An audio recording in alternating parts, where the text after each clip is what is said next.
Ang pinagagawa ng Jesus Christ. Nakakasiguro ang magulo na sa kanila pag-una. Ang tunay na pagmamahal ibibigay sa kanila ng kanilang mga anak. Praise the Lord! Amen!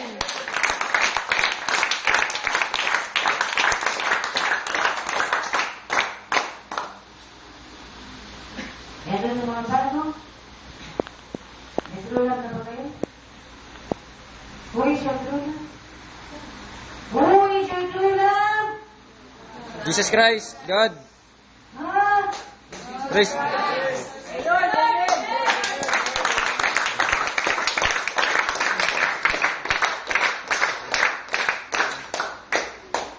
Kapag nagbahan ka, tinanong mo is your true love.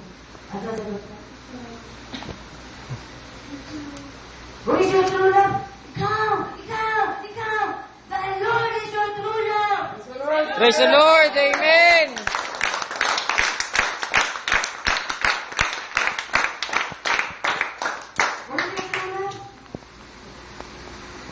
Who is your true love?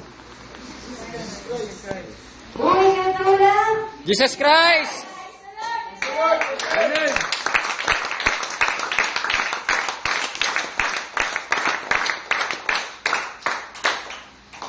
Alam niyo, pag sigurado kayo, dinawin niyo na. Ang isang estudyante, pero di pa tinatawag yung kapag naman sa sagot, gusto magyabang, sasabihin niya ng sagot. Who is your true love? Jesus Christ!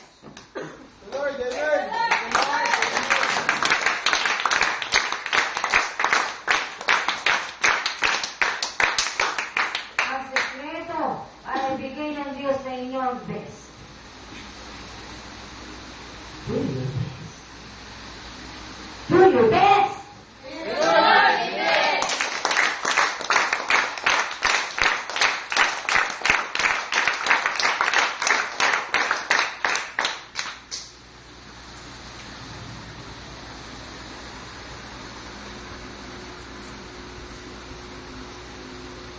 Magawin niyo po sa ating na magulang niyo. Hindi kayo natawag. Hindi mo gagawa niya, sasaktan na. O sa ating magulang, magulang niyo natawag.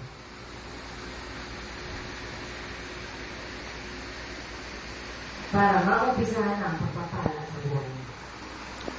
Praise the Lord! Amen!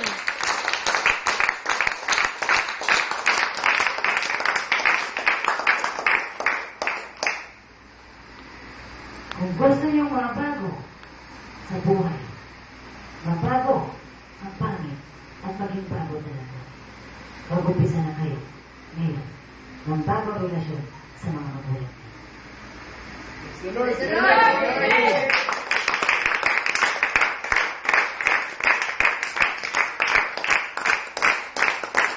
Ang lumang pumata sa mata ng magulang, sa mata ng ina,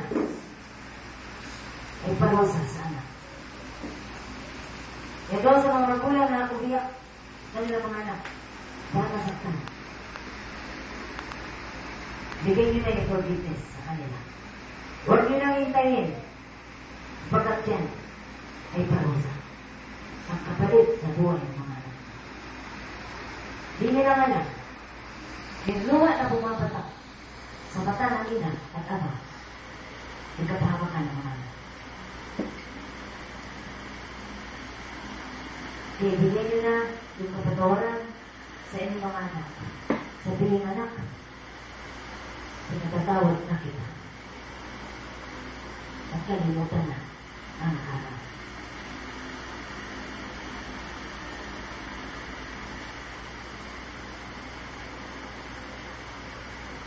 Kung ang tatay nyo ay hindi tanggap ang gawain nito, hayaan sila. Hayaan na ang Diyos ang bahala sa kanila. Praise the Lord! Amen!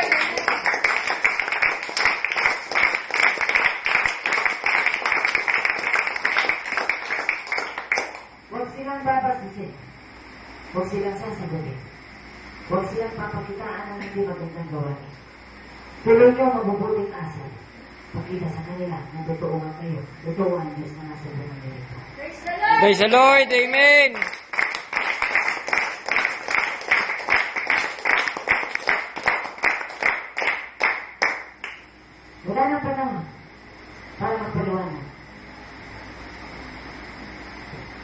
Kaya ang paliwanag mo, hindi rin sila makikita.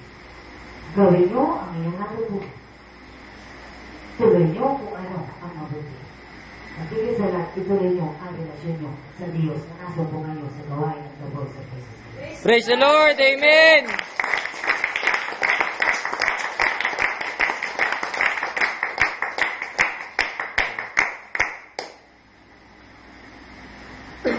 Para sa lahat ng mga kayo ang inaasahan ng Diyos para sa magandang buhay ng iyong mga anak. Kayo, ang unang nilikha, hindi ang babae. At dapat kayo ang unang makasusumpong sa tunay ng Diyos. Praise the Lord. Amen.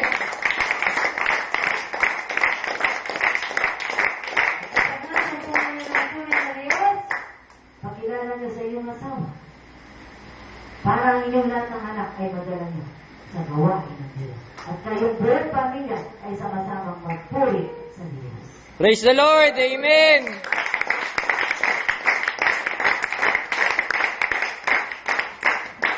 Ang lahat ng mga ay tinatawagan. Kailan pa kayo ligilas? Kailan pa kayo magsasama-sama sa gawain ng Diyos? Kailan niyo ipakikita sa Diyos na kayo ay nagpapasalamat kasama ang buong pamilya niyo? Kailan?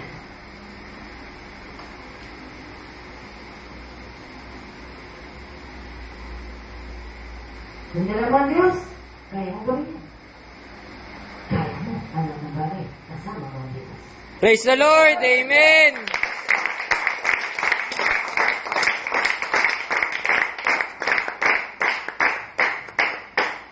Ang pinahanap ng Diyos ang mga ama sa gawain ng Diyos.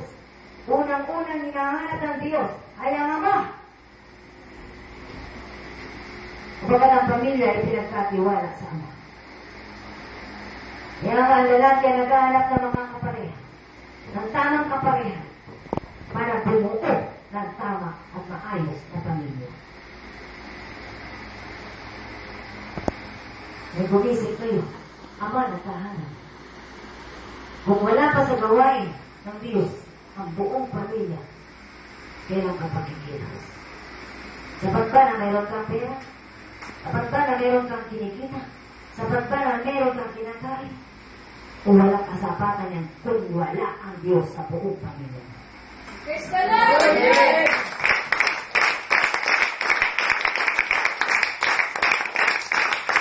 Buong pamilya. Hindi lang ang ama, hindi lang ang ina, buong pamilya. Kung sino ang nakatira sa tahanan mo, sa loob ng tahanan mo, yun ang pamilya mo, at lahat ng yun ay dadalhin mo sa harapan ng Diyos. Praise the Lord. Amen.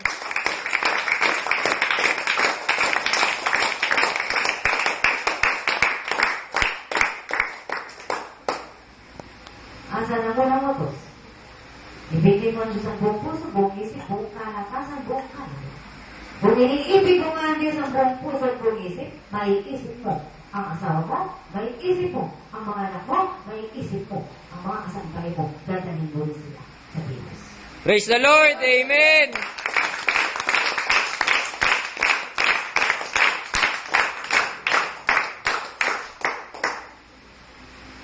Panahon na. Para tamaan ang tatangahan. Panahon na para hiyain ang dapat hiyain. Kapag makita ng labi ng babae nito, lalabas ang tingin ko para hiyain ang mga lapastangan na nagsasabi, anak sila ng Diyos. Praise the Lord. Amen.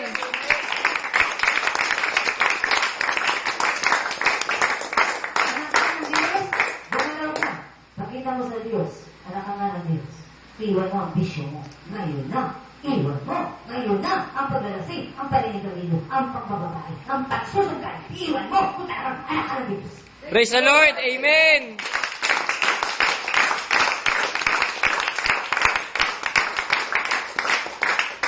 At hindi mo pwedeng lokohin ng Diyos. Alam nga, sabi mo, anak ka ng Diyos. Kapag kung hindi mo sinusunod ang sinasabi ng Diyos, hindi ka kailanman magiging anak ng Diyos.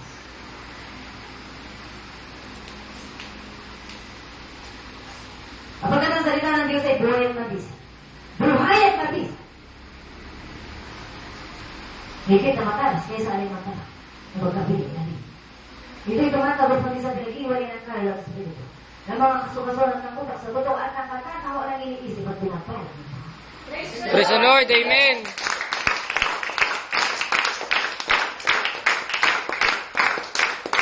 At ang salita rin iyan ang siyang huhusga sa inyong lahat. Na nakarinig mo, nagbawal ang masugal. Nagbawal ang rigarito. Na masama. Sapagkat masisira ang iyong katawan. At ang iyong katawan ay hindi sa iyo. Yan ay templo ng banal ng Espiritu. The Lord. Amen.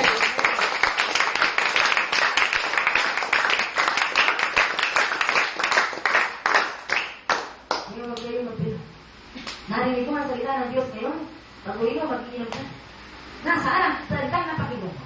Pag uwi mo, magsusugal ka. Nasaan ang salitang napakinggan mo? Kapagkat nagdilibang ka, gawin mo libangan na sugal. Kaya pagkakasala mo. Pinagtutulaanan mo ang salita ng Diyos na napakinggan mo. Pagtutuhanan mo yan, bawal na magsugal. Huwag ka magsugal. Nagdilibang ka, kumanta ka. Nagdilibang ka, maglibang ka, kasama Panginoon. The Lord. Amen.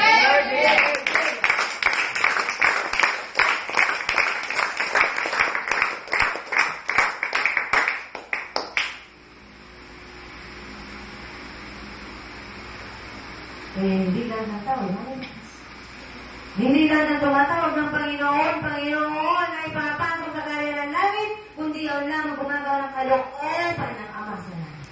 Praise the Lord. Amen.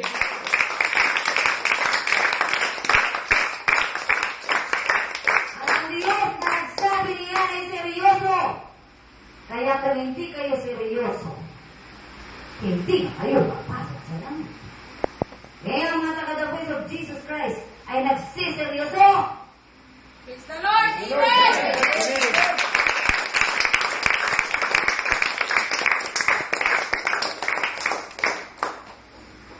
Kaya doon sa mga taga-The Voice of Jesus Christ, na nakikita ng mga taga-sanlibutan na hanggang ngayon ay patuloy pa rin sa kanilang paglapastangan sa salita ng Diyos. Mag-iingat kayo.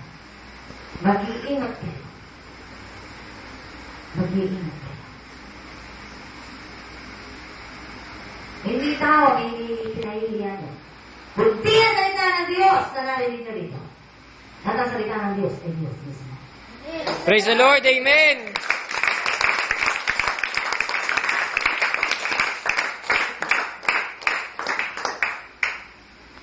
Eh, okay lang kung kunti ko eh.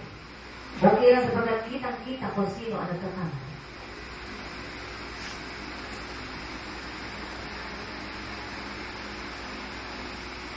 Hindi kailangan marami na puro bulok naman.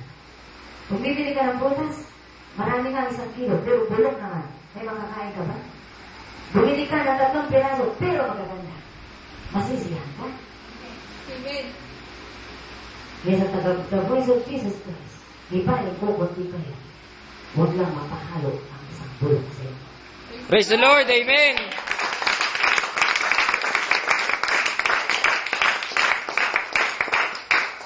Kaya marami nakakarating dito, marami nakakarinig ng tinig ng Diyos dito. Pero marami din ang hindi bumabalik dito sapagkat ayaw nilang mawala ang bulok nila. Gusto nilang manatiling bulok sa kanilang mga ginagawang bulok.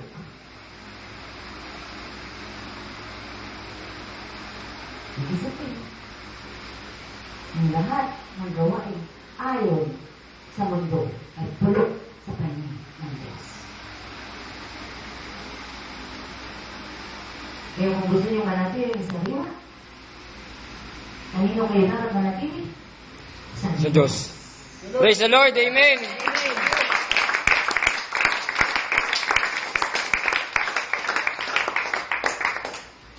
Kaya panahon na. Panahon na. Para mabuksan ang bulag na mata. Hindi matang pisikal, kundi matang espiritual. Praise the Lord. Amen.